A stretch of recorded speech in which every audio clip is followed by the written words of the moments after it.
Hey, my friends. I'm just gonna kind of like sit and chat. Today is normally the day that I would be posting a vlog. And in the old pattern and way that I do it, usually you wouldn't see me this week because I am bleeding on my moon, and normally I take that time not to be on camera and not to have to record. I had no idea how time consuming that YouTube would be necessarily, and to bring out the camera and put it on the tripod every single time that I wanted to make a YouTube video. Every single time I came in this space to start working, I would also have to set up my camera. And that wasn't necessarily anticipated, but it's actually really, really fun. So I'm just making little notebook belts, these little things, to go around these sweet little recycled notebooks. It's my packaging, and it's all made out of little strips of kitchen waste. So, see, like this? Anyway, so I used to collect from my community. I used to collect all this kitchen waste from my community, and now I just have the stockpile of it that I've been using. But eventually later, I'll probably need to get some more for real. So, like I said, today is normally the day that I'm posting a video, but I haven't even started making a blood vlog for you guys yet. And that's because I've been really, really busy with orders, and I could not be happier with that. I'm so, so happy. I've been studying a lot of business teachings from all kinds of sources. And one of the things I learned is to focus on what's already paying you. And also how to monetize your time, how to take the thing that you're already doing and make more money from it. So that takes a lot of creativity, and it takes a lot of thought, and maybe even just inspired action, like like me being here today. If I don't show up today, then I will be so disappointed in myself. And I mean that in a very sincere, very kind-hearted way. Like, if I don't show up on a Tuesday today in some way, then I'm going to be really upset. I've been thinking a lot about heart-centered missions, and also living your life to the fullest and believing in yourself. I was telling one friend that they're like, I have all this much self-doubt. I have so much self-doubt. And I'm like, just believe in yourself like a big-hearted fool. Just declare what you are. Declare what you are. Declare your mission. Declare what it is that you're here on this earth. You believe in yourself first, and then you show other people how to believe in themselves. And also, people first will take your actions. They'll take your actions first, and then they will take what you say.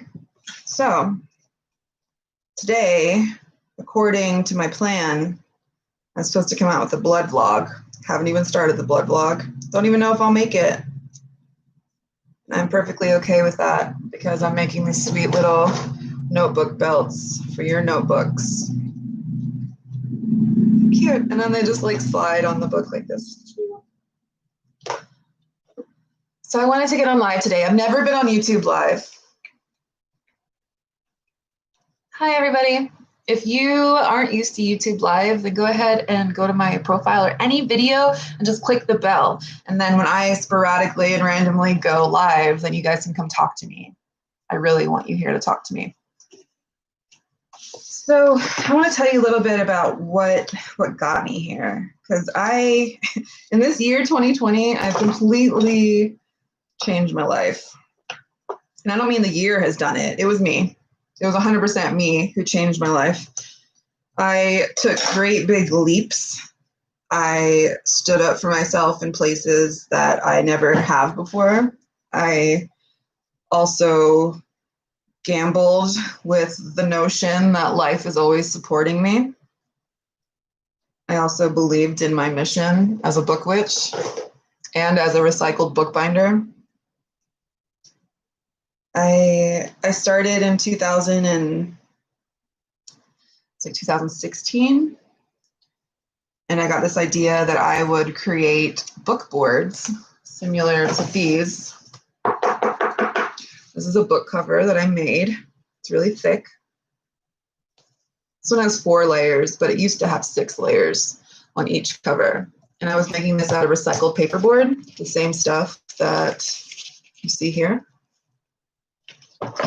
Anyway, and I would press it. I would press it and I would use like plywood or, you know, like 2x4s, anything I could find. And I would put like weights on top of it and I would press this into like a flat book board.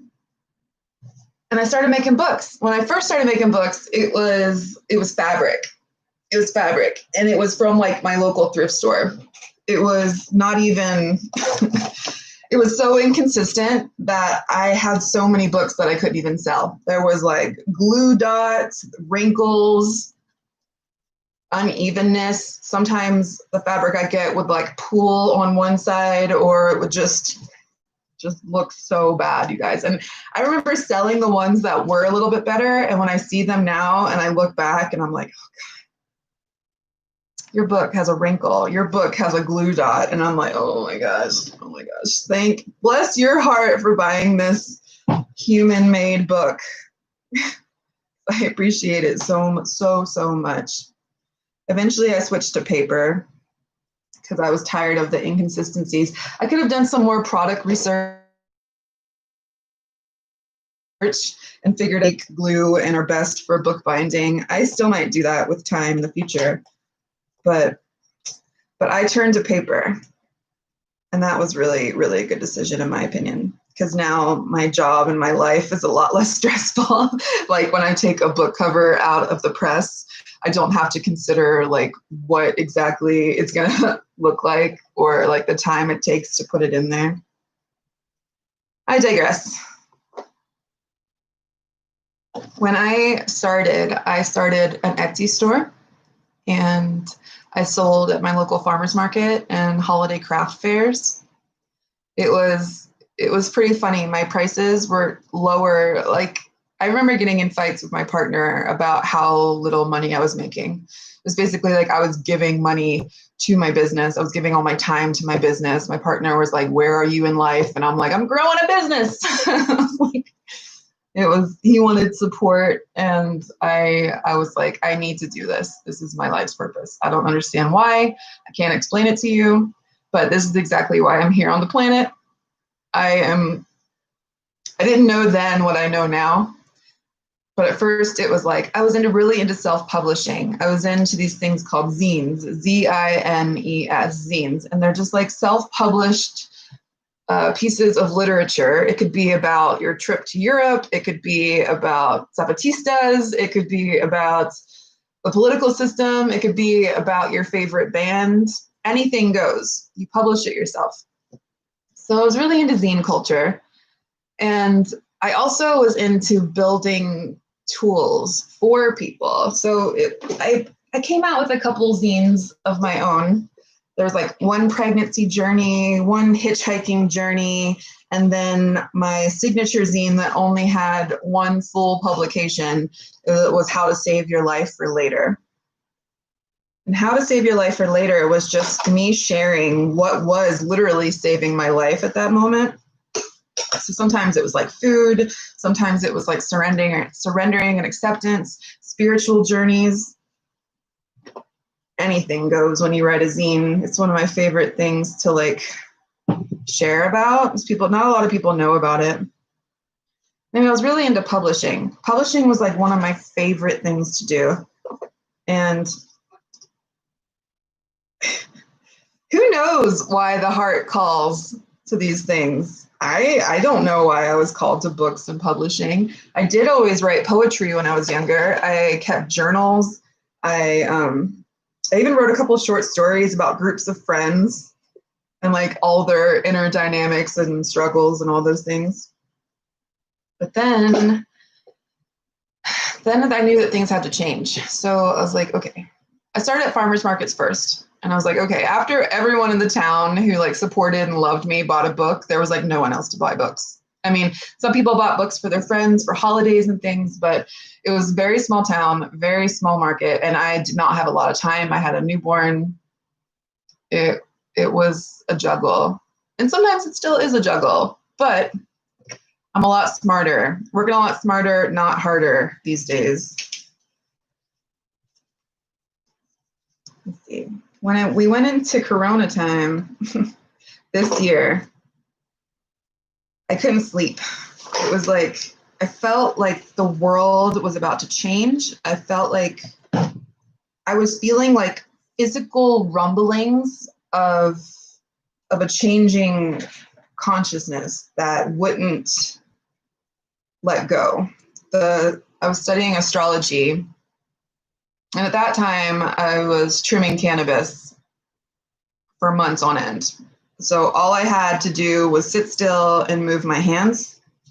So I was listening to a lot of podcasts. I was being a good student, but I was studying astrology. I was studying small business. I was studying spirituality, anything that I could get in my ears while I was moving my hands was good game. Like, and I developed like all these relationships with podcasts, such as like Positive Head and Don't Keep Your Day Job. And I just listened and dreamed because my physical body couldn't be anywhere other than my day job. My eyes couldn't even be anywhere other than my day job. And so my brain was just going and going and going and going, trying to figure out how I could make myself into a successful entrepreneur, a successful self-publisher, and a successful mother who had a foundation to stand on that I could be proud of, that my children can be like, yes, my mom does her own thing. You know, my mom is a bookbinder. My mom is a book witch, you know, all these things. So when we all started going into the first quarantine, I kind of felt like something was already coming because of the Saturn-Pluto conjunction. And I remember telling people, I was like, something big is going to happen. And I felt it. I felt it, you guys. It was like a juggle, like a jiggling. Like if you took a piece of Jello and you like shook it, you see that wobble. Like that's how my insides felt all the time. Like I was like, something big's happening. Something big is going to happen. And it wasn't worry as much as it was like a knowing. And that Jello jiggle could also be called like a vibrational awareness. So when we went into lockdown, I was kind of already living the quarantine life, as in like I didn't go out and do much of anything. I basically took the kids to school and sometimes went grocery shopping. So it wasn't that much of a lifestyle shift for me as it was to a lot of people who had like a nightlife and like they go grocery shopping multiple times a week, you know, like that wasn't me. So that didn't change very much. But I felt called more and more to be with the reason I was here. So one random night, you know, I think back on it and I'm like, man, that night was so random. It was like I couldn't sleep. I went to the window where there was a nice little window seat. It was like in my bathroom. And if you guys see my Instagram live videos that are in the very beginning of my YouTube channel, you'll see me in that same window. It's where I ended up setting up my Your Book Witch like prayer tapestry. I had a dream about it and then I found it in real life. That was incredible. Sorry about the wiggle. And I sat in that window and I was like, what is my purpose? What do I need to do to become like the most embodied me? Like, how do I become the most me? How do I take what I already like to do? And at that time, what I already liked to do was creating custom books for people. Like someone would come to me and be like, I need a journal.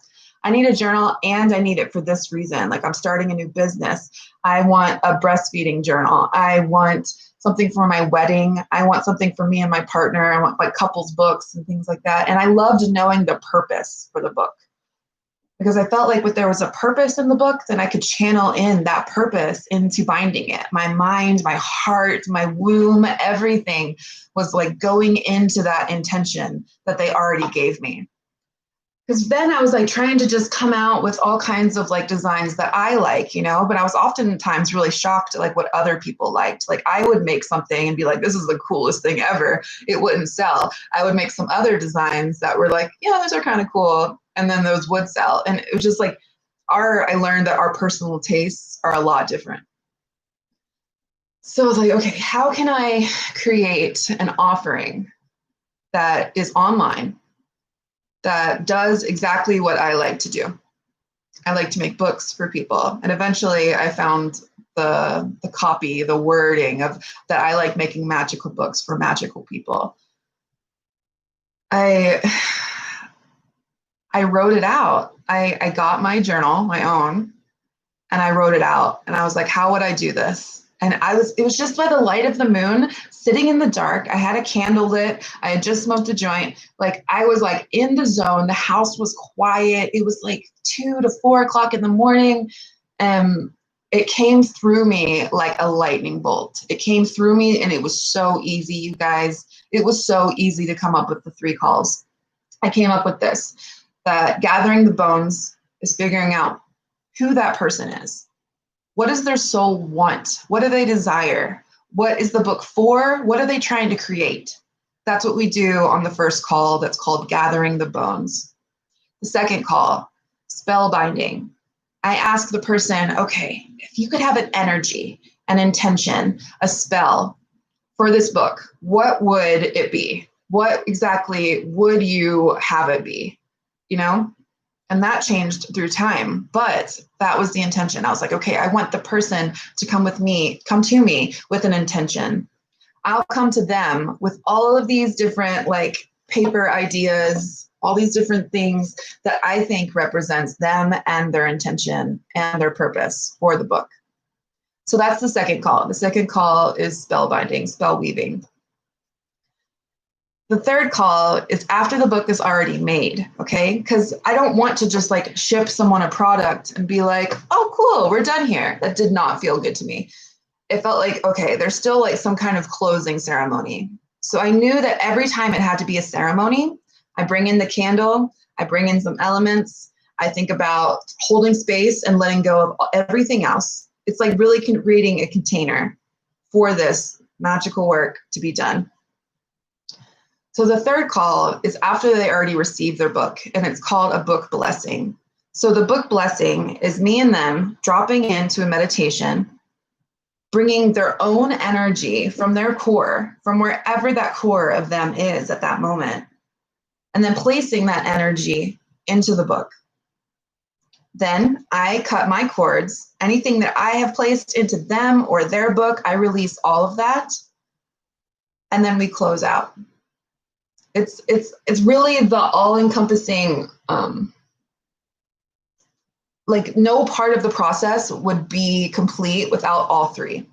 All 3 of those calls that I created on that night, that dark moonlit night back in March, all of those things were very, very important to making what is now called Your Book Witch.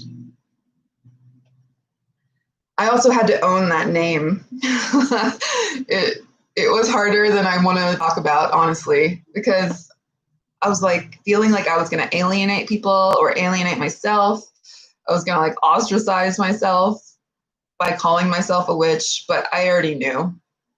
And it's been like there my whole life. There's so much evidence, so much magical occurrences and interests that were already pointed towards that. It was basically me owning the word witch, regardless of any suffering that it might cause. It was like, well, this is what I am. This is me. I'm a witch. I'm a witch who makes books for magical people. And it took a really long time. It took months. It took months to say that. So in the morning, after I wrote all these things down, I looked through it, and it 100% felt what people would call channeled. It like came through so easy, so crystalline clear, so clear that there was no doubt in my mind. I was like, oh, that's what I'm supposed to be doing. And it was so exciting too. It was so exciting to actually know what it is that you're going to do, and know, and like that resonance that feels right. Like, do you guys ever get the feeling of like, okay, I kind of know what I want to do because it resonates, you know, because it feels interesting, it feels dynamic, it feels like, oh, that would be so nice if I could do that, you know? There's like a clear resonance when you find the thing, and then you're like, okay, now I need to put my skin in the game. Now I need to actually do the action steps. So I called my Bruja support. I call them my Bruja support sometimes. So the Bruja report, with an R, is a sisterhood slash business mentorship masterclass type thing by Everest Asher. She is phenomenal. She is on the leading edge of like showing up as herself, as a witch, as a spiritual teacher. She is learning and doing at the same time. She is the epitome of being, and she is being herself, you know? So I called those friends and I did a special, very inexpensive. And I said, if you come and do these sessions with me and you leave a testimony, then it's going to be very affordable. You know, like I broke even or less, you know, on the first Your Book Witch sessions. And I gained testimonials. People were saying like, wow, I've never been understood. Like, my book is so beautiful. How did you do this? How did you make a book that is just for me, that is so beautiful, just like my inner self, just like my higher self? Just like, how did you even do that? I felt so held. I felt so understood. I felt the soul in working with you. And it was like a prayer that came to life. I was praying for it, and then there it was. And those first few sessions where I put on my prayer shawl, I have this Book Witch prayer shawl that I put on. I put it on, I lit the candle, I sprayed with rose water. There's Zena. Not right now, baby, I'm almost done. 5 more minutes. Thank you. So the way that I set it up, and I lit the candle, I led the meditations and breath work that's at the beginning of the calls. I showed up every time. I did tech stuff that I had never done before. Like, I've never had my own calendar. I've never had like automated systems and things of that nature. I taught myself how to do everything to run the Your Book Witch part of Mountain Bound Books. And all the meanwhile, I was able to sit at my desk, which was in my bedroom, by the way. I didn't have this beautiful yet messy, it's not finished if you're thinking that. I didn't have this beautiful white space to come in. It was in my bedroom, like at the foot of my bed. I sat there, and from the very first time that I pulled the thread through the needle, I would think only of their divine intentions for this book. I would repeat the spell in headphones, or I would listen to the song, or I would even watch the movie. I would listen to the mantras, whatever they gave me, their divine intention for this book. I was wholly in service to create a divine, magical, physical, alchemized tool so that they will have a tool to take with them. Just a few more minutes, babe. I'm surprised we're already at 24 minutes, you guys. So just doing that felt so right and so aligned. And I was hearing all these messages being like, if you're holding back your life's purpose, then you're depriving the world of your gifts. If you're not doing that which you feel resonating is your mission, then the people don't get your gifts, you guys. And it doesn't matter how scared you are. It doesn't matter that you have to put that skin in the game, that you have to actually stand up and be like, and declare this is what you are. You just do it one step at a time. So I was doing these sessions. I got back these great glowing testimonials, and I'm still on the path, you know? I saved up for 2 years to get the equipment that it took to grow my business, to buy that camera right there, to buy like an external hard drive, a mic, memory cards, like everything that I would need. I still came up short, you know, like my old partner, he like bought me this computer, you know, like it's been a long journey. It's been a long journey. I am 30, almost 34. It's almost my birthday. And I just feel like I'm getting started. If you happen to be, Zena, if you happen to be older, if you happen to be really young, don't make your age part of the equation. Just declare what you are. Declare what you want to be. Even if you don't feel like you are that now, then you absolutely have the freedom and the authority. You guys, you have the authority to declare what you are, to declare what you are here to do, to declare your divine purpose in life, how you will serve others.